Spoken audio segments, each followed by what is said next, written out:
Hello everybody, hope you're all well and are still enjoying your home learning. I'm going to be reading you a story today and it is The Smartest Giant in Town by Julia Donaldson, our favourite.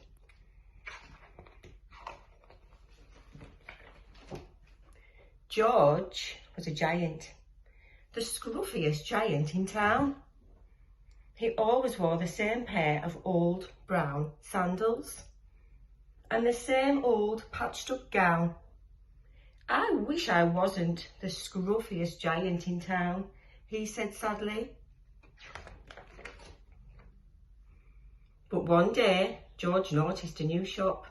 It was full of smart clothes, so he bought a smart shirt, a smart pair of trousers, a smart belt, a smart stripy tie, some smart socks with diamonds up the sides, and a pair of smart shiny shoes. Now I'm the smartest giant in town, he said proudly. George left his old clothes behind in the shop. He was about to go home when he heard a sound. On the pavement stood a giraffe, who was sniffing sadly. "What's the matter?" said George. "It's my neck," said the giraffe. "It's so very long and so very cold. I wish I had a long, warm scarf," he said. "Cheer up," said George, and he took off his stripy tie. It didn't match my socks anyway," he said, as he wound it round and round the giraffe's neck. It made a wonderful scarf. "Thank you," said the giraffe. As George strode towards home, he sang to himself, "My tie is a scarf for a cold giraffe, but look me up and down. I'm the smartest giant in town." George came to a river. On a boat stood a goat who was bleating loudly. "What's the matter?" asked George. "It's my sail," said the goat.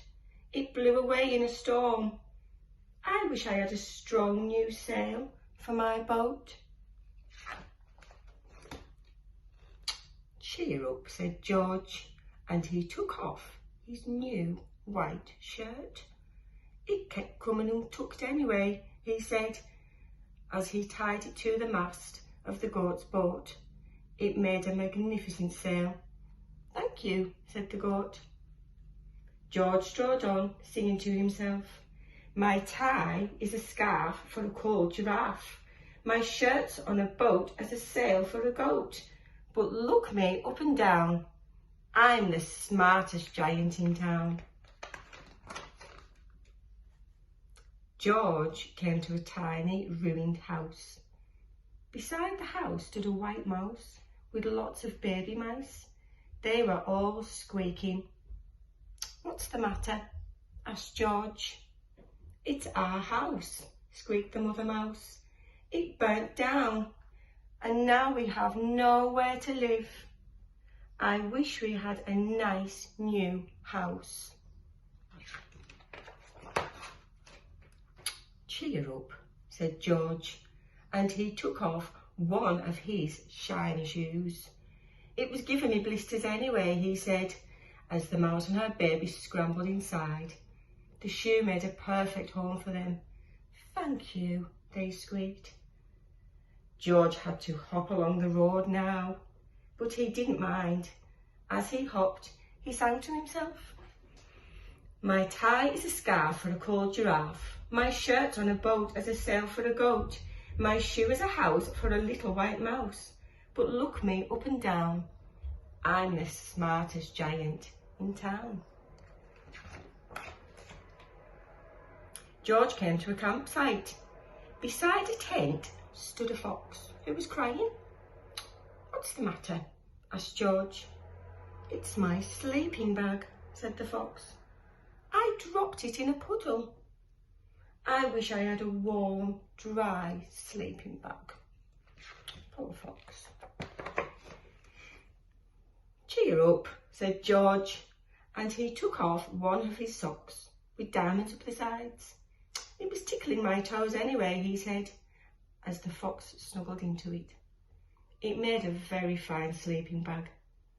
Thank you, said the fox. George hopped on, singing to himself.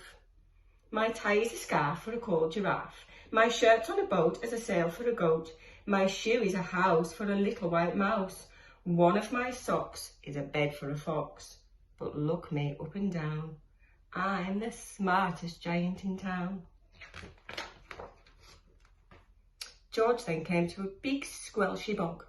Beside the bog stood a dog who was howling. What's the matter? Asked George. It's this bog, said the dog. I need to get across, but I keep getting stuck in the mud. I wish there was a safe, dry path. Cheer up, said George, and he took off his smart new belt. It was squashing my tummy.